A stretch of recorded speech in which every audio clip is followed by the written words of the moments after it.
Hey guys, what's up? Welcome back to another episode of Kwentong Podcast. This is your host, John, and today mapag-uusapan natin ang mga scary stories and experiences while staying at a hotel.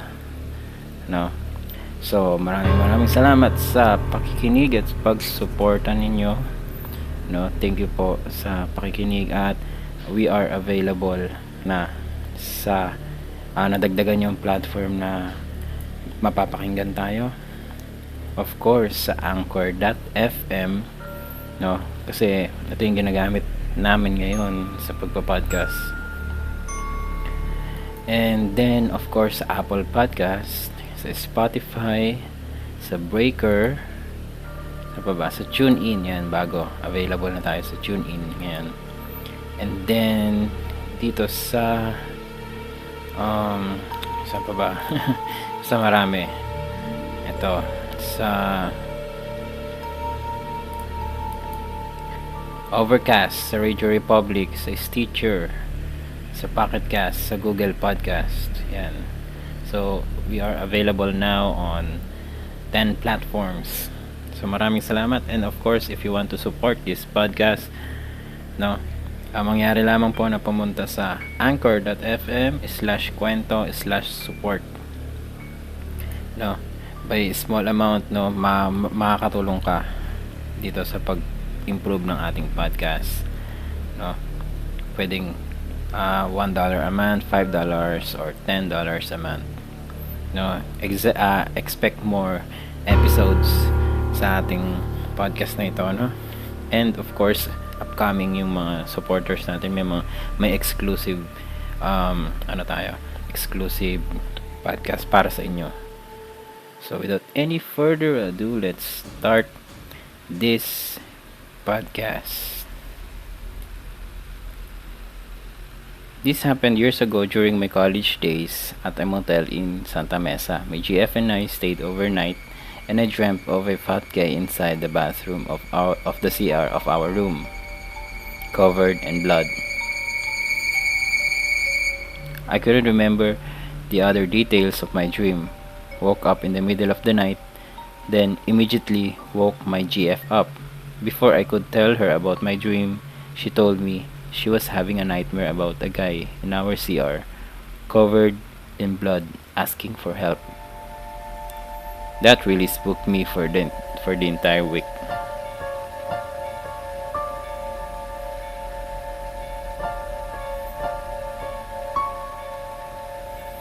Sabi naman ni Blue Sidewinder, me and my then GF, now ex, were naughtily checked in at this hotel.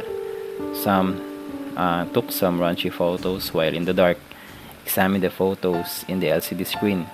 Some photos caught a small orbs in the shots, and one of the photo had a particular orb which has a human face inside it. Terrified of the picture, I quickly deleted the photo and we hid under the sheets like the kids we were back then. Yun. Sabi ni JS Move GG, some consultant told me about this in one of the big hospitals in Manila. Sa ER, may isang resident doon who was checking up on patients. He was inside this small room to do his notes. The nurse called him and said, "Doc, halika nga dito." He was surprised why the nurse called him. Yun pala, the nurse had a third eye. This doctor daw has a hole in his soul or something.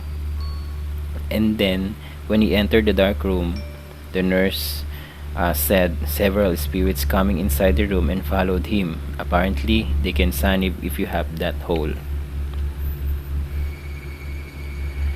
Sabi naman ni Purple Porcupine, this happened in Subic around 12 years ago. My friends and I went to the beach earlier in the day and then stayed at a hotel that night. We were drinking inside the hotel room, but we would go out in the hallway to smoke. Our room was at the end of the hallway, so there were windows there. Around 1:30 a.m., one of my friends said she saw a shadow of a man walk across the other end of the hallway. She said this in passing, and we thought nothing of it, not wanting to scare ourselves. When we went back inside the room, I checked my phone and saw missed calls from my tita. Call her back, and she told me that my friend's brother who saw the one who saw the man passed away around 12:30 a.m. Another one, sabi pa rin ni Purple Porcupine, though this didn't happen in a hotel but in a nature resort in Nueva Ecija. Basically, there's a pool where a batis water ran through.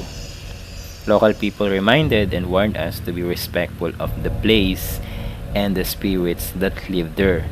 So we were swimming in the pool around 5ish in the afternoon, and being a bunch of giddy girls, we were playing around and laughing ourselves off.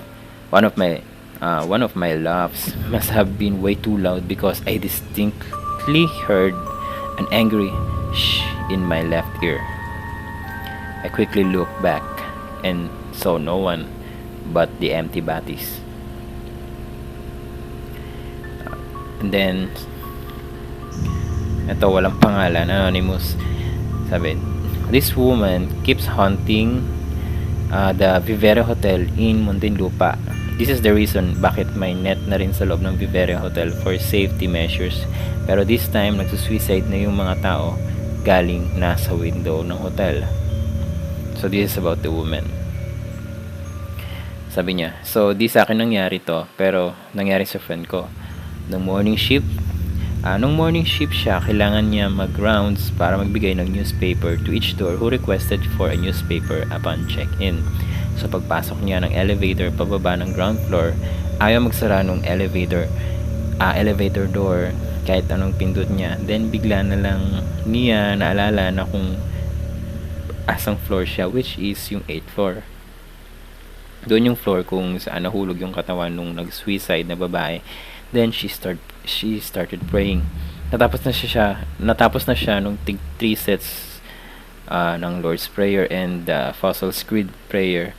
Saka lang nagsara yung door, and bago nagsara yung elevator ng buong buo, nakita niya na may dumaan sa harap ng elevator door from left to right, pero nakaharap sa kanya yung mukha. And then nung night shift na siya, same thing happened.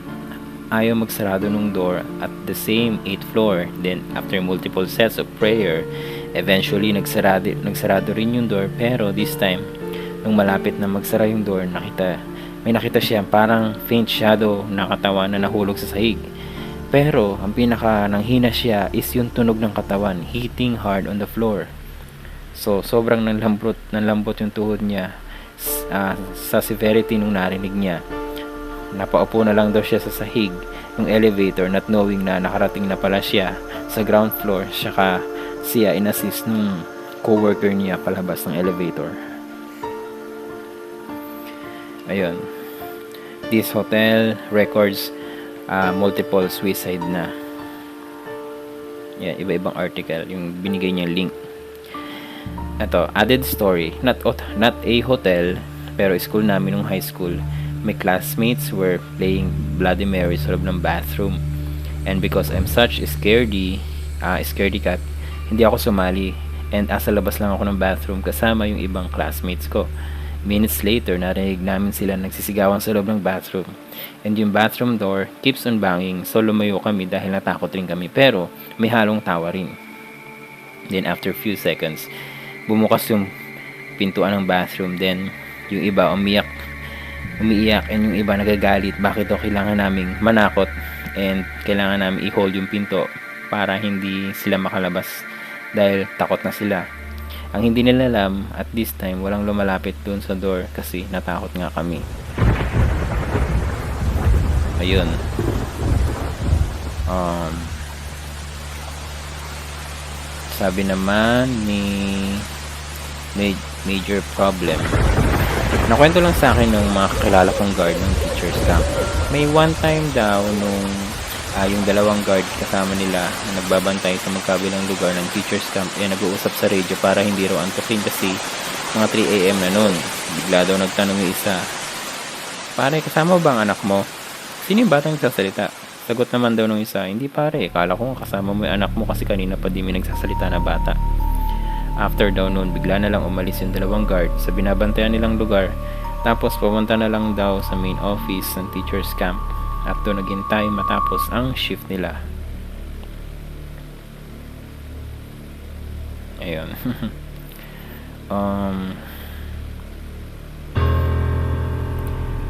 Eto, sabi naman ni Chronictus, college days, may digital imaging subject class. We had 2 days and 1 night stay in corridor. The faucet in our bathroom keeps turning on and off. Yun. Eto, sabi ni Bisukemar, not really a hotel but a retreat house. I went to a Catholic school during high school days and it was our retreat.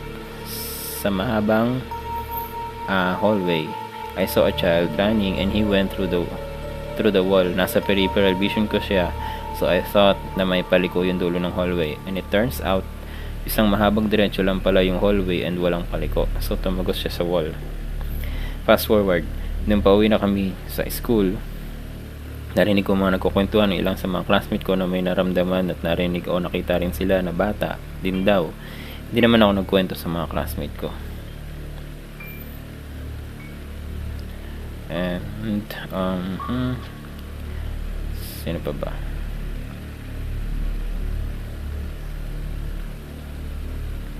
Sabi ni Jada 22, me girl, not mine but my cousin's. She formerly works at a five-star hotel. I forgot the name but it's in Manila. There was a time when she went to the 13th floor to check on something before she returned to her home. But there's a woman who is really creepily strange looking standing in the middle of the hallway and the lights were flickering. Worse, it was 11 p.m. when it happened. A few days after that, she retired. Yun. And sabi ni Mick Dasin, walk around with my friends and saw the statue of World War II soldier who died at February 17. Coincidentally, our room was room 217. Later that night, we took the picture in our room and there was a face peeping out of the corner. When we looked to check, there was no one there. We spent the night cuddling in one bed and we were scared AF. It's called the Hostel inside the Central Luzon State University. We attended party somewhere around that area and the host let us stay there. Not really a hotel but IMO. It's still accommodation nonetheless.